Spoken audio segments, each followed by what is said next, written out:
और क्यों ना करें वो वेलकम यार। प्राइम मिनिस्टर नरेंद्र मोदी जब कुवैत में गए तो सबसे पहले अपने हिंदुस्तान की लेबर कम्युनिटी जो है उनसे मिलने गए हैं, उनसे मिले हैं, उनसे बातचीत हुई है। उनसे क्यों मिले, उनसे पूछा है कि भाई आप लेबर इधर रह रहे हो, आपको खाने पीने की तंगी तो नहीं है, आपकी रिहाइश की तंगी तो नहीं है, आपको कोई गवर्नमेंट की तरफ से कोई तंगी तो नहीं मिल रही। देखें, अगर वो उनको कोई तंगी मिल रही है तो वो उनकी कुवैत की गवर्नमेंट से बात करेंगे कि यार मेरे लोगों को ये तंगी क्यों मिल रही है, उन्हें रिलीफ मिले। कुवैती दिनार हो ना, 1 दिनार हो, और पाकिस्तानी जो है 904 रुपए बनते हैं। 1 दिनार की बात करूं, पाकिस्तानी 904 रुपए बनते हैं। अब आप आए हिंदुस्तान की तरफ, 1 दिनार हो और हिंदुस्तान के 270 समथिंग कुछ ऐसे बनते हैं, हिंदुस्तान के 275 या 274। दिल करता है कि मुल्क छोड़ के भाग जाए। हाँ, यही और बात, लेकिन आप भागे, अगर डंकी लगा के जाए तो जान का खतरा है, ठीक है, नहीं तो फिर पैसे जोड़े, फिर 35 लाख लगा के जा सकते हैं। पैसे जुड़ेंगे नहीं, आमदनी नहीं है, लंडे का माल खरीदने आया हूँ।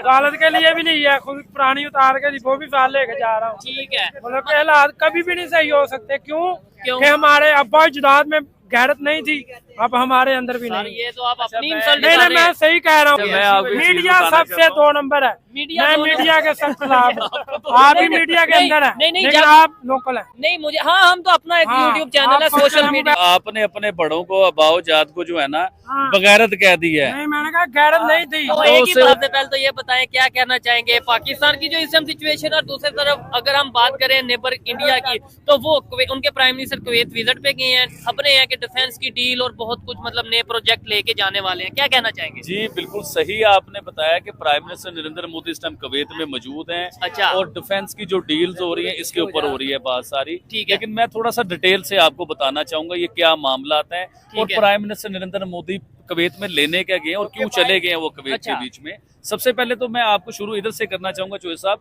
कि प्राइम मिनिस्टर नरेंद्र मोदी ने अपने इंडिया की हिस्ट्री के रिकॉर्ड पे रिकॉर्ड तोड़ रहे हैं। ठीक है, वो दुनिया की ऐसी ऐसी कंट्री में गए कि जहां हिंदुस्तान का प्राइम मिनिस्टर को कभी 30 साल हो गए हुए, कभी 40 साल हो गए, कभी 50 साल हो गए, और कभी हिंदुस्तान का प्राइम मिनिस्टर उस कंट्री में पहुंच सका ही नहीं जहां पे प्राइम मिनिस्टर नरेंद्र मोदी पहुंचे हैं। अभी कुवैत में वो पहुंचे। देखिए, प्राइम मिनिस्टर नरेंद्र मोदी दुनिया की किसी भी कंट्री में जाते हैं ना तो हिंदुस्तान की कम्युनिटी की तरफ से एक बहुत बड़ा उन्हें प्रोटोकॉल मिलता है, बहुत बड़ा उन्हें इस्तकबाल मिलता है, बहुत लोग उन्हें देखने आते हैं, उन्हें वेलकम करते हैं, उन्हें मिलते हैं लोग। लेकिन अभी आप देखें कि प्राइम मिनिस्टर नरेंद्र मोदी, और क्यों ना करें वो वेलकम यार।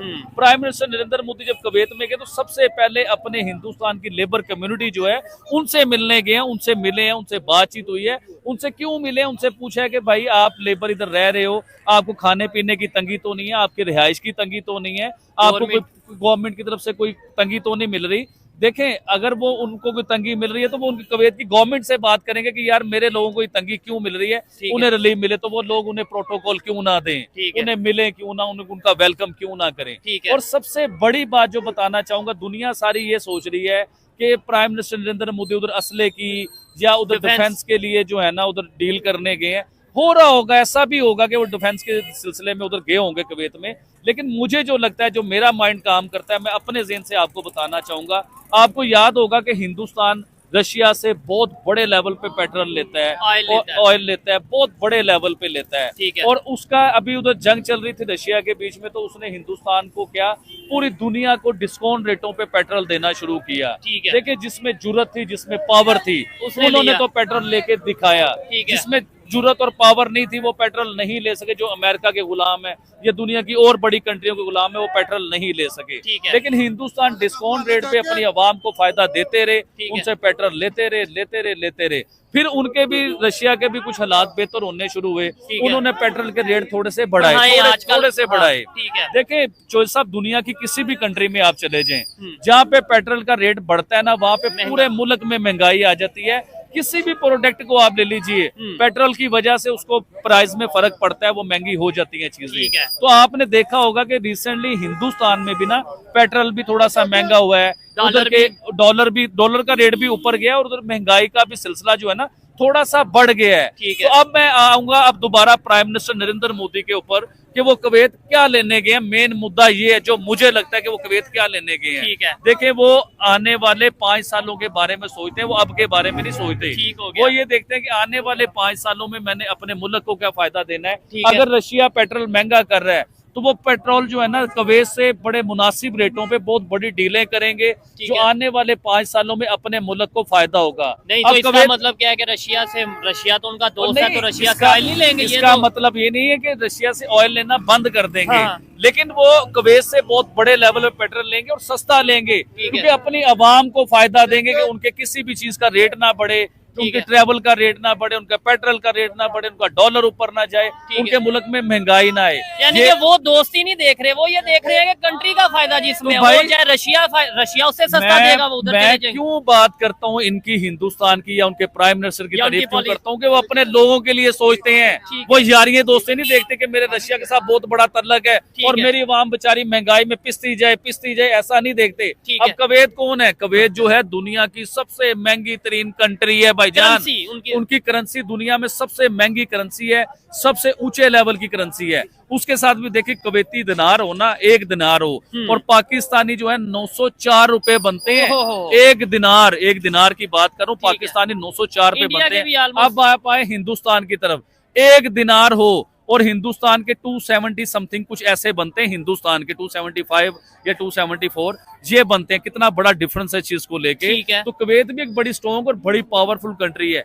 आपको याद होगा कि कुवैत के जो नेबर की 3-4 कंट्री हैं, उन्होंने प्राइम मिनिस्टर नरेंद्र मोदी को हाईएस्ट सिविल अवार्ड दिए हैं, चाहे वो सऊदी अरेबिया हो, चाहे वो कुवैत हो, चाहे वो कतर हो। तो इनके जो करीब कंट्रीज हैं उन सब ने प्राइम मिनिस्टर नरेंद्र मोदी को सिविल हाईएस्ट अवार्ड दिए हैं, और मुझे ये भी लगता है कि कुवैत भी उन्हें बहुत बड़ा सिविल हाईएस्ट जो है ना अवार्ड देगा।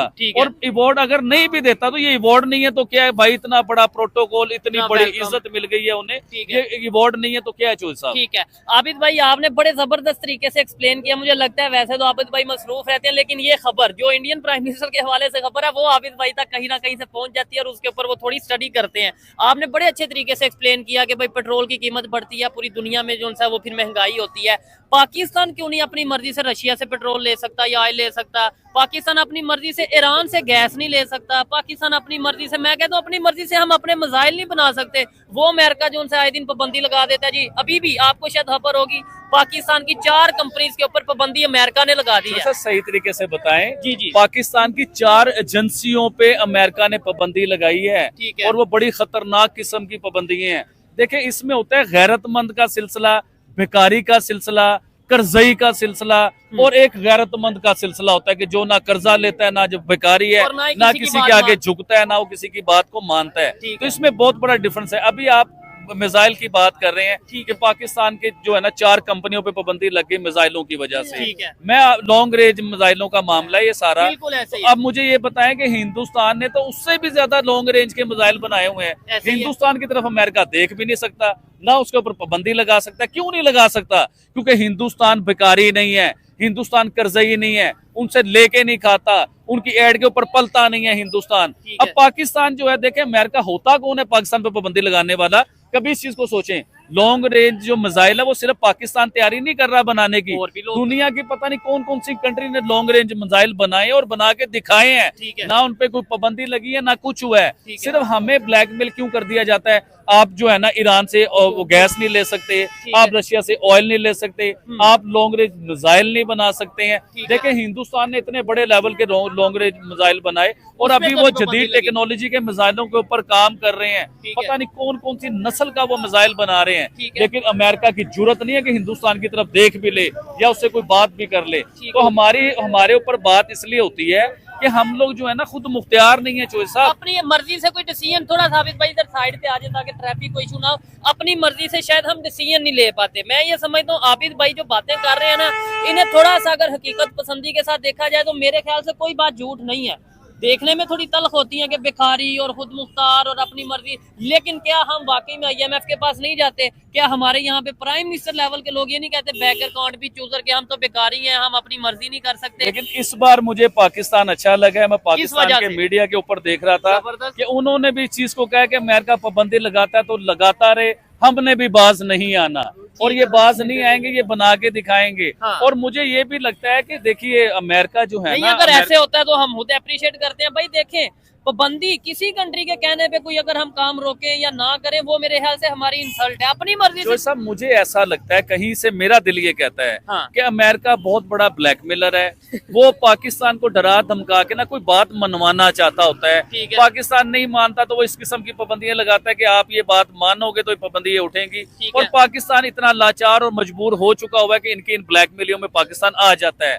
तो मैं फिर दोबारा ये बात करना चाहूंगा कि जिस तरह हमारा नेबर हिंदुस्तान खुद मुख्तियार है, वो अपनी किसी के आगे मर्जी। बिका नहीं, वो अपनी मनमानी करता है, अपनी मर्जी करता है और अपने लोगों का फायदा सोचता है। तो पाकिस्तान को भी इस पोजीशन में आना चाहिए कि अपनी मनमानी करे, अपनी मर्जी करे और अपने लोगों का फायदा सोचे, अपने मुल्क का फायदा सोचे, ना कि अमेरिका की गुलामी में पड़ा रहे पाकिस्तान। सर ठीक हो गया। आबिद भाई, आपने लास्ट एक प्रोग्राम किया था, उसमें आपने पुष्पा के ऊपर, पुष्पा 2 के ऊपर ना अपना एक रिएक्शन दिया था। देखने वालों ने नीचे बड़ा कमेंट किया कि जी पुष्पा 2, बल्कि कई लोगों ने बोला आबिद भाई से बोलो कि पुष्पा 2 वाला रिएक्शन वो जरा वो डायलॉग बोल के और जरा एक्ट करके दिखाए। मैं कहता हूं जरा अच्छा, मैंने पुष्पा 1 भी देखी हुई है, पुष्पा 2 भी देखी हुई है। ठीक है। और पुष्पा 2 वाकई बड़ी आउटस्टैंडिंग मूवी है। क्या स्टोरी है उसकी? मुझे मतलब मैंने तो नहीं भी देखी क्योंकि यूट्यूब पे तो आई उसकी नहीं। बड़ी फनी टाइप स्टोरी है और बड़ी मजे की स्टोरी है, सीरियस स्टोरी भी है उसमें, उनके मजहबी सिलसिले भी हैं, बहुत से मामलात हैं। हाँ। तो थोड़ा सा मैं टच बताता हूँ। एक तो वो कहता है कि पुष्पा जो है ना, पुष्पा नाम सुन के आपने फ्लावर तो नहीं समझा? ऐसे नहीं कहता है पुष्पा फ्लावर नहीं है, फ्लावर पुष्पा फायर है, फायर।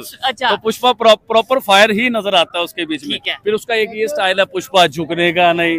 तो ये नहीं, बड़े नहीं, ये सही नहीं बोला, झुकेगा नहीं साला। बस यार हो गया ना। तो मतलब ये बड़े उसके कामयाब। फिर एक आपने देखा होगा पुष्पा 1 के बीच में जो पुलिस वाला है, जो वो लकड़ियां जो दरख्तों को वो करता है सिलसिला, तो पुलिस वाला बड़ा पीछे पड़ा रहता है। तो पुलिस वाले को शादी वाले दिन अपने ऐसी सजा देता है पुष्पा कि पुलिस वाले की नस्लें भी याद रखती हैं कि ऐसी सजा मुझे मिली है, यानी कि वो पुलिस वाले के कपड़े ही उतार देता है।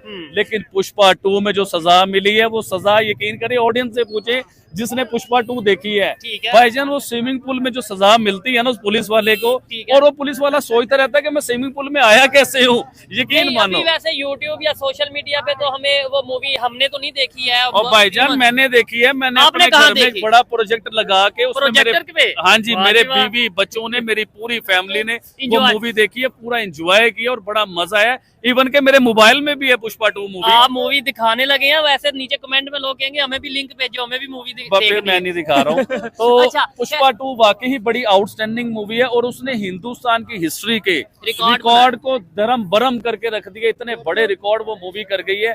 देखिए लास्ट टाइम मैंने बताया होगा कि हम सुनते थे सलमान खान की मूवी, आमिर खान की मूवी, शाहरुख खान की मूवी, लेकिन पुष्पा ने कोई आमिर नहीं, कोई सलमान नहीं, कोई कुछ नहीं, कोई शाहरुख नहीं, उसने सबको काट के रख दिया और बड़ी आउटस्टैंडिंग मूवी है और बहुत ही अच्छी मूवी है, मजा है। उसमें उसने बताया कि गैरतमंदी क्या होती है। देखिए अच्छा, मेन चीज है, जिस तरह हिंदुस्तान के प्राइम मिनिस्टर गैरतमंद है, वो झुकते नहीं है किसी के आगे, डरते नहीं है किसी के आगे, तो उसमें उसने बताया कि गैरतमंद क्या होता है। एक जगह पे पुष्पा को मजबूर कर दिया जाता है कि आपने माफी मांगनी और आपने झुकना है, और पुष्पा इतना मजबूर हो जाता है कि वो झुकता भी है, माफी भी मांग लेता है, लेकिन उसके बाद जो होता है वो मैंने पहले बता दिया, सलाह मिलती है। अच्छा, एक ये तो चले मूवी की बात हो गई और बड़ी स्टार्ट में हमने बात की कि भाई क्या वजह है। अस्सलाम वालेकुम।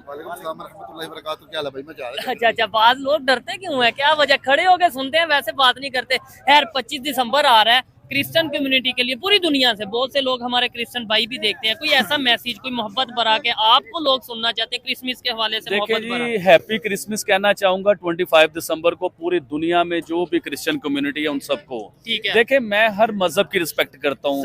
अगर हिंदुओं की दिवाली होगी तो मैं हैप्पी दिवाली कहूंगा, अगर हमारी ईद होगी तो मैं ईद मुबारक कहूंगा। तो मतलब ये एक अच्छी चीज है, एक दुनिया है भाईजान, और देखें हर किसी की रिस्पेक्ट होनी चाहिए, ये बड़ा जरूरी है। आज मैं जय हिंद, नमस्कार दोस्तों मोदी जी गए हैं कुवैत के दौर पर और यहाँ बात पाकिस्तान में चर्चा का विषय बन गई है कि अब आप लोग सोचेंगे कि मोदी जी तो दौरे करते ही रहते हैं, तो पाकिस्तानी चर्चा क्यों कर रहे हैं? इसका रीज़न दोस्तों बहुत बड़ा है। एक तरफ तो हम देखते हैं कि नकली मुसलमान जो कि पाकिस्तानी इंडिया में ही रहते हैं और वो बहाना ही ढूंढते हैं कि कैसे हिंदुओं को ख़त्म करे, कैसे मंदिरों को दबा ले, किस तरीके से उनकी ज़मीन